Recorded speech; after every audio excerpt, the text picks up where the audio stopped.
Alright guys, well, another weekend in the barn. Does every video start that way lately? Yeah, it does. So, I've got a little parts haul to show you, and then we're gonna get to work. We've got a lot of stuff to do this weekend. So, first off, brake stuff. Got a couple brand new wheel seals, a couple slack adjusters, a couple S-cams, did some new can't I think of the word right now. All I want to say is yoke, but that's not what the word I'm looking for, but you guys know what that is. Some hub end papers, brake hardware kits. There's our S-cam hardware kit. I bought a few extra shims just in case. Got some pipe plugs for the hubs because the other ones were whopped out. Oh, different note. That's for Nancy. We got to replace one of hers.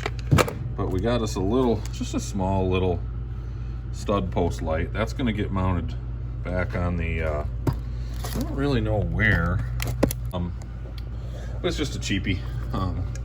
Just a stud post light. But we'll put it. It'll be. I don't know. Maybe centered like that. Like that, Rob. I'm going to show the viewers what you're seeing. I'm not sure. We'll figure something out. But the one I'm more excited about is the one I'm holding in my hand right now. This guy. This is a new light from Buyers. It's a not flange mount, but a surface mount, 45-degree angle. They showed me this at my trailer supplier, and I was like, man, that would be perfect, to go right up like that on the back of the cab. You can bolt it right in like that, and it's going to shine down and light all this winch area and kind of the deck of the frame rail deck. And then, I'll have this other little light out back. Those, I think I've got enough switches and wire that I can control those independently, but may not want to. I don't know. We'll think about that one. But regardless, got some lights.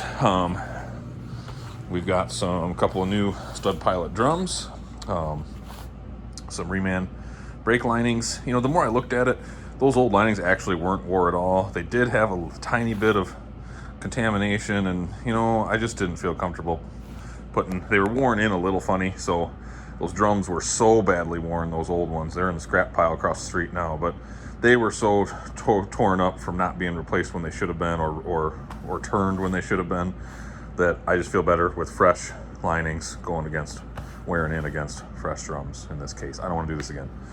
And then the rest of we got some new cutting cast. We're gonna need that. We got a couple delivery valves, a couple drop lines, all the fittings I need. One new stud to replace the one I screwed up, and got the extended, this is the middle piece, I guess I would call it, of the stud pilot hardware. So, you've got the stud, goes on, your wheel goes over that. This goes on, threads onto that, like so, to hold the wheel on. And then the outer dual goes on after that, and the outer lug nut holds the outer dual. That's how the stud pilot system works. So these are longer than my old ones by 3/4 of an inch or so. This will allow me to run aluminum outer, so we might as well get them and be done with them. So we got 10 rights instead 10 lefts, because stud pilots are directional based on the side of the truck. So I think that's pretty much everything we got. It is time to get to work putting this stuff on here. My big question of the day, though, before I go putting these brakes on, is I do think I'm gonna get the hubs reassembled and put some fluid in this diff and see if she starts leaking, because that may determine whether or not, obviously I proceed with putting brakes on. I think I got it all fixed, like I told you last week, but it's a difficult project, so we'll see. In other news, you guys might have seen in the comments, JC Smith, who I really appreciate his expertise on everything. He's been a help on both of these projects here and there. He brought up a good point, which I did intentionally do, but I screwed it up. So when you install a drive shaft like this, it needs to be phased, especially on a shaft like this that's on the longer side. You know, 6 foot, as we learned on the Lodestar, is about as wide as you, or as long as you really want to go on a shaft. And this one's in that, you know, I mean, the actual tube is only 4 feet or maybe a hair less, but overall with the slip yoke, the whole system's probably 5 feet. So maybe a hair longer even. So we're at the upper end of what we want a shaft to be. But you want to make sure these are phased, meaning that not just the U-joint, but even the Zerk, the 2 Zerks are phased so that we want this cap basically to be parallel with that cap down there. Now, as you can see, maybe you can see, maybe you can't. I'm really close, but I think I'm 1 spline off. So I think we're gonna run it, see how she runs out, and make a determination if we need to. Which on this one is easy enough to fix because this is a strap type U-joint here. So it's just as simple as pulling those 4 cap nuts off. Then we can collapse that slip yoke, drop the front of the shaft down on a jack stand, pull that slip off the splines, realign it, and then bolt it back in. So pretty easily done. It's probably a 10-minute job. We don't have to get out the U-joint removal tool, but if I don't have to do it, I don't want to do it. So we're probably going to run it like it is and go from there. So, all right, let's get to work. All right, guys, well, I was in the middle of cleaning off bearings and hubs, and I heard a car door, and I knew what it was. So we're going to open this bad boy up. I have a torque wrench. It's, I'll show you. Right here. I remember I had a buddy of mine bought me this years ago. It's a 1/2 inch click type. It's a Harbor Freight special through and through. It's missing a screw here and it's fallen apart a few times, and I just don't trust it anymore. So I don't know if I want to throw it away, but anyway, we're not going to use it. And I've got not a lot of stuff I get too wrapped up about torque, but there's some things I do want to do. And a few weeks ago I was watching some videos on YouTube, of course, or as my 3-year-old calls it, LuTube, and watching some reviews on some different torque wrenches, you know, and they varied anywhere from, you know, $50, you know, up to $300 for a half-drive torque wrench. And this one, it wasn't at the top, but it got pretty good reviews. This is an Amazon torque wrench, guys. And you know, it varied. It had a little bit of variation. The guy, one video I watched, he did like 1,500 torques and measured variation after that. And this thing didn't do too bad. So for, I don't know what I gave for it, $50, $60. But it comes with a nice case. It's a 1/2 inch drive. Goes to 250 foot-pounds. I got that version. That'll get me pretty close on my hub. I actually gotta look up right now what my torque specs are on my hub nuts, and see what the preload is on them. It's probably 250, 300 foot-pounds. So this will get me close, so I can go to 250 and then walk around just a little bit more. But anyway, that's exciting. New tools are always fun, right?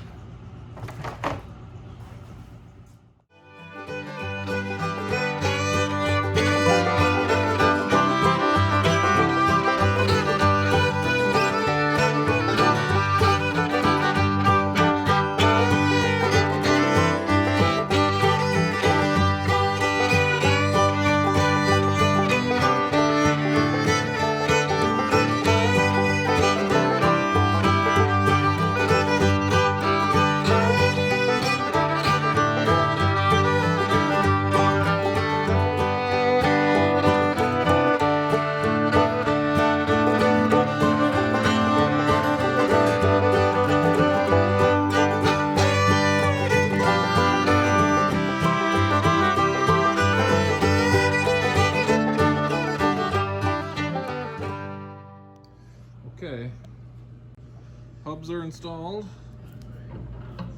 both sides. And look at this. If you guys remember what those S-cams felt like, remember they were, I've got essentially almost nothing. The seals I got fit great down here, little rubber O-ring in between, got a bushing at each end, but the seal did not fit into these S-cam sleeves very well, so they're a little bunged up at those ends. Obviously that's the end I'm less worried about. If we get a little grease migration, it's going to be back towards the slack adjuster. I certainly don't want grease migration coming into the brake housing. So if I had to pick basically I don't think that's the right part number. They were the same, one, inner and outer, and that had to have been a different, it was just a slight bit different, but hey, we got it. This bolt that had been broke off inside this housing, I was able, you saw me, I don't know if you saw it on slow-mo or on time-lapse, but was able to get a big half-inch nut welded onto that and heat it cherry red, and we backed it out. So, and I happen to have a bolt with the exact same length. Did not have a lock washer, but I think we'll be okay for what we're doing. So, got the hubs and the S-cam sleeves and everything all degreased as much as possible and wire wheeled and cleaned out those cavities and fresh zerks, and we are good to go. So it is basically time to fill this diff and get some oil into these hubs if possible. You saw me, yes, I used paper gaskets. I'm sure, I can only imagine that everybody differs on how to do that. Personally, I prefer a paper gasket. I especially prefer a paper gasket on an aluminum hub like this. It's old because there's imperfections in the soft metal like that. I like just, and I know some people say paper gasket, don't use anything, no RTV. I disagree. Everybody does it their own way. I've had good luck doing it this way with a thin layer of RTV on each side and a paper gasket in the middle. That's just what I prefer. So to each his own. So we got that. So it's time to get some fluid into this thing. Then we will get some brakes put on. So I've got another hour or so out here tonight. I got a late start today. I want to get up nice and early tomorrow and get out here and get after it. So we'll get done what we can, and then we will finish everything else up tomorrow. All right, guys, so we got fluid in the diff. It's a little low. I don't have quite enough. I got to run over across the street to the bus. I've got some fluids over there. Where the heck?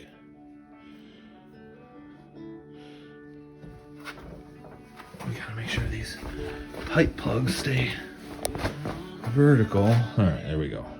Gotta make sure those aren't pointed down. I gotta run across the street because I got some of those little squeeze things of gear oil so I can fill the hubs. And then I'll probably have to get maybe another gallon, something like that. I can feel it down in the plug with my finger, so we're there. So far, so good. I jacked up the other side to get a little more fluid over here.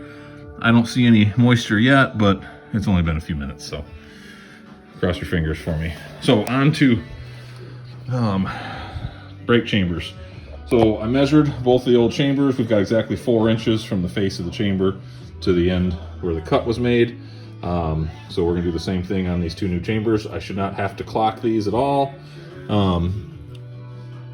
We've got our ports are where they need to be in relation to the stud mount, so should be good there. So I'm going to get to work. We got to thread these nuts all the way down those rods so they're inside. Then we will make our cut with the angle grinder, cross on the threads at the right point, mark it with the old trusty old Sharpie over there, and then we'll spin that nut off, cut our threads, then back on again, and then we'll tighten it onto the clevis, and we'll be ready to mount those up.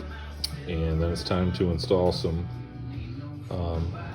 brakes and some slack adjusters. All right, got the first round of shoes on. Brake cans got our loose mounted at airline fittings. I put in some new fittings on one side. On the Ford, which is the fittings I'm using, one side was turned up 90 degrees, the other side was horizontal over, but these chambers were on the rear of the axle in that application, and we didn't have a drive shaft to worry about. So I want both of mine to turn up, so we route them up and over. So anyway, those are just finger tight until we get everything adjusted. I've just got to have brakes on before we can do our slack adjuster adjustment and installation. So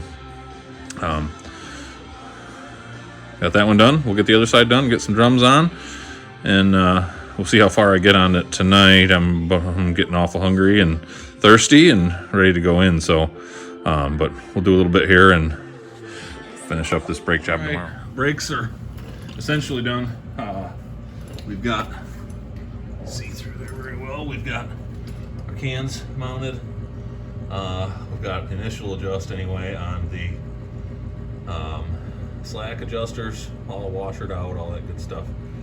You know, I think we're at less than 2 inches stroke, but I haven't touched the slack adjusters yet because I really can't until I get air in these chambers, get them released, and then we can measure our stroke and all that. I do need some more washers. Just don't have enough washers for these slack adjusters. I think these are a little narrower than what the old ones were, so not a big deal. It's just how they ride. So I'll get a few more washers, but for now, I mean, they're clipped on, good to go. So basically ready to put I mean, we could put wheels and tires on. There's really no reason to. We might as well, just in case we need room for doing air fittings. But regardless, I want to get some oil in these hubs. I talked about that yesterday, so I'll let you come with me over across the street. We'll crack into the bus, see what we can find, and then we're going to get to redoing all these air fittings the way we want, looming it all up to the frame, maybe getting a little more involved with that wiring, and then see if we got any time to jump into a trailer hitch.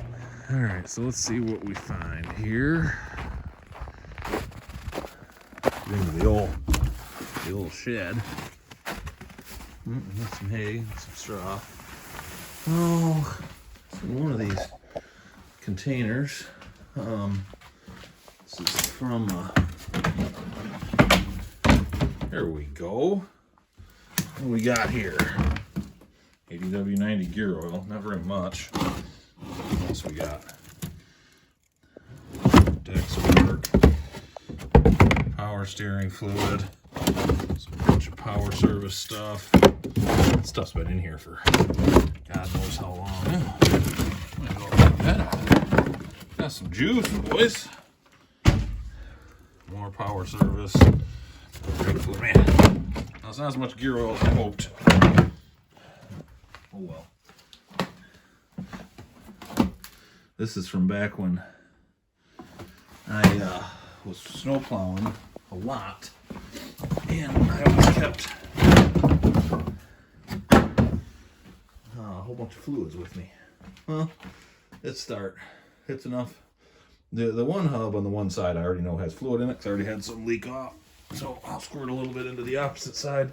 This 1/2 or 3/4 of a quart, that'll be enough to get in on the bearings, and when we top it up, we'll just play with the jack and angles and get some. All right, so we're getting into these air fittings, and it's going really good.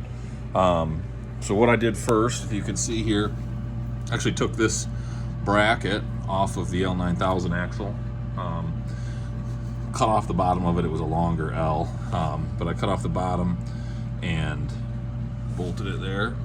Used my sweet step bit and drilled it out and bolted that right to one of the center section bolts, and then it was already pre-drilled for the delivery valves. So got the delivery valves on. Ended up using a 90. I thought I was going to use someplace else because otherwise it would have had an issue, a clearance issue here, but it really works out perfect at this angle. So we've got our delivery ports on each valve that'll go down to brake chambers.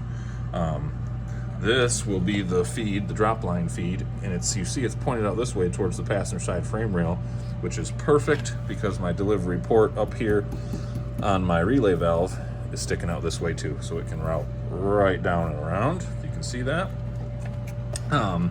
This one I've already got plumbed on the parking brake side, so we have our drop line here. And what I did was I used the step bit again and drilled out this cross member and made us a little bulkhead fitting. It turned out awesome. I'm really, really happy with that. So that's ready just for the drop lines to go down to the chambers. And let's see, I've got my supply line and my service signal line. Those are going to get route it through this gap in the frame rail with a little extra protective hose. And then we're going to use these 90s right here, which will feed us to our supply air and our service air. So nice and neat, protected, and really, really clean. So really happy with the way this worked out. Everything is out of the way and just clean. Turned out all right, y'all. Well, we're not going to get done what we wanted to today. Remember those 90s I showed you I wanted to use? Well, if friggin' genius here would have thought about it, he'd have realized that those were 3/8 90s, not half-inch 90s. We need half-inch. Genius didn't realize it till after he cut these lines back. I've got unions I can reuse. Problem what you can't reuse on unions is the ferrule. They've already been compressed, so they're too small. So, is what it is. She ain't gonna move today. That's life. We'll get us some compression 90s tomorrow. And some more nut and ferrules, because that's what we need. And otherwise I'm done though. We got the drop line coming from the relay valve down to the service brake.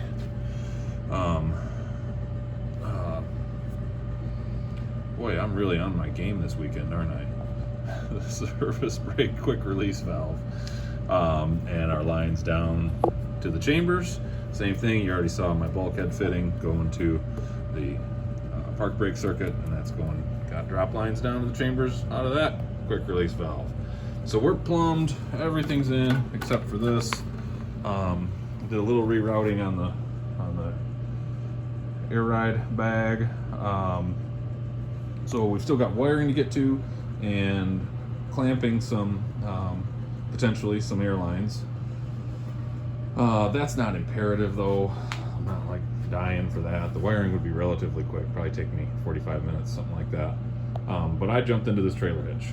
So at the suggestion of, again, JC Smith, had a great idea.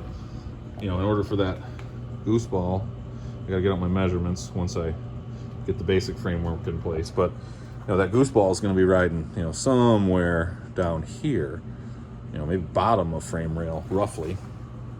So, which would work out really good with how I'm building the structure. So why not get rid of that rear cross member entirely?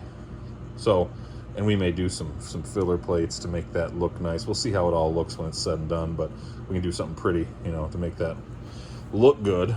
But I'm gonna get to drilling my plates, then we can bolt those in place, do our tacking and fitting, and get to going on this. How's that sound? All right, so progress. So plates are drilled, roughed back into place, clamped in place, bolts all located, everything lined up great. I've pre-marked here, so I know where to grind for that weld. And I've tacked in the two crossbars. So now you can kind of see the function of what I had in mind here. The receiver tube will weld on underneath here. We got spots for D-rings, which should be able to double. I've got an extra set I bought, but we should be able to use those for the gooseneck D-rings as well. I'll think about it. I'm not positive yet, but we got a couple extras in case we need them. And so, you know, you can see the way I've lapped this is I've got room. Obviously, I can clear weld all the way around on the floor now for my crossbars. I've also got room where I can lap weld at the back here, which again, we're probably gonna do some sort of filler plate so that looks nice around the C-channel of the frame. We can weld along the top ledge once we make that cut, and we can weld here. So this thing is gonna be bolted and tied in. Awesome. And then the gooseneck plate can sit right here. I'll go back to my measurements from my Ford versus where this thing was sitting, but you know, one way or the other, this is gonna be pretty. The only thing we might need to do is potentially add weld in a cross brace a little farther up. We'll see where we actually locate the ball and how that all works, but should work pretty nice though. So I'm gonna get this down off the jack, C-clamps off, we'll get it down on the ground, we'll weld all the way around, and then take some measurements, get the receiver tube and some maybe cut some gusseting for that, and some D-rings, and we'll be on our way. Okay, well, I'll show you what we got here. So everything is all welded in. How much I can move this around with one hand. There. So we've got our D-rings all boxed in. Obviously the cross tubes are boxed. I found this piece of quarter plate that was like, I don't know, 3 or 4 inches tall. So I cut it out in a U shape, 45 the edges. Got just enough room for the hitch pin to still go in, and back welded it back there. It's a kind of a gnarly cut on the top there. That was a torch cut. I think it was actually from the hitch on the 5th wheel, but you know, boxed it all the way around, front and back. Did the same thing. Just cut a couple of quick 1/4 inch plate gussets for the back of the hitch. So now we've taken care of any torsional. I love doing it like this. I love doing hitches with a notch cut out, especially when I can box it to the back side like that. Man, that thing is never going to move. I don't care how much trailer we put behind this. You know, it's sturdy front to back, not just welded to a single tube with some gussets. We got 2 cross tubes. Plus, you know, this thing's awesome. It's sturdy. So we are ready to, I think now it's time to do a little grinding, and then maybe a little wiping down and prepping, get some of this welding slag off. But we'll paint the insides where these are going to bolt to the rails, so because we're not going to have those back off again once we weld this in place. So I'm going to grind here, paint there, and then actually grind here or all the way around so we can get some welding done. Excuse me, and get her up in place. Then we can start looking at the 5th wheel, or I'm sorry, gooseneck.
All right, guys, so I like fingers as usual. So I don't know if you can tell from that time lapse, but I ran out of welding wire, so it's always something. But I decided to get shoes back on her. That was fun.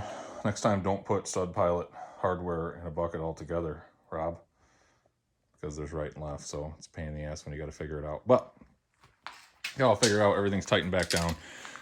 Air is obviously out of the bags.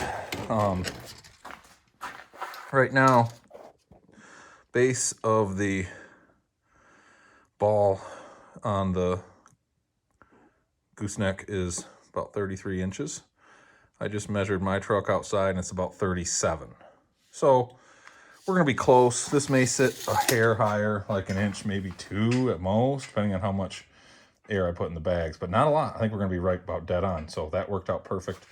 I had to put a little spacer in here because on the front edge, this other lower plate, they've got a, you know, second piece of quarter there that ball is welded across. So I'd space up with some quarter here, just give us more room for more bead. Bead there, bead all the way around those original mounting tabs. Turned out pretty good, and $0 because I already owned it. So, and obviously we're centered right on these big old spans. This thing is solid. This is not done. I got to do a ton of fill welding there and smooth that out, make it look pretty. We got to start the other side completely, but so I got to make a list right now. A little bit of steel I need for this, and the few fittings I need to finish the airlines, and we're sitting pretty. That hitch turned out awesome. It's clean and it's functional. Love it. Well, I think that's about it. I might give you guys another video if I work on this week. We'll see. I don't know if I'll have time, but I appreciate you watching, and yeah, accomplishments.